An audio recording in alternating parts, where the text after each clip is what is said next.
এই অবস্থা, এখন মার্কেট ডাউন ট্রেন্ডে, এখন শুধু পুটের কথাই ভাবতে হবে, কলের কথা ভুলে যাও।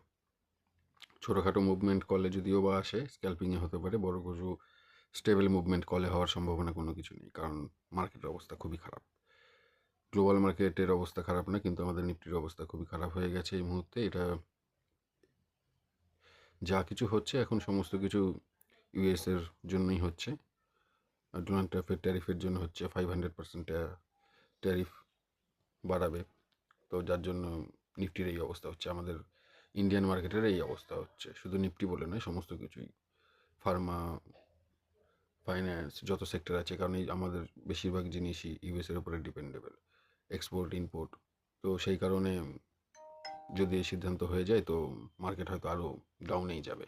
তো এখন কলের কথা ভুলে গিয়ে এখন পুটের এই অপরচুনিটি খুঁজতে হবে। কলে হবে না তা বলা যায় না, মার্কেট কিছুটা এখানে স্ট্রেংথ তো দেখাচ্ছে, কবে এটা স্টেবল হবে কি না, কন্টিনিউ করবে কিনা সে বিষয়ে সন্দেহ রয়েছে। তো দেখা যাক কী হয়, পরে আবার আপডেট দেবো। এখন খুব সাবধান। ওকে, বাই।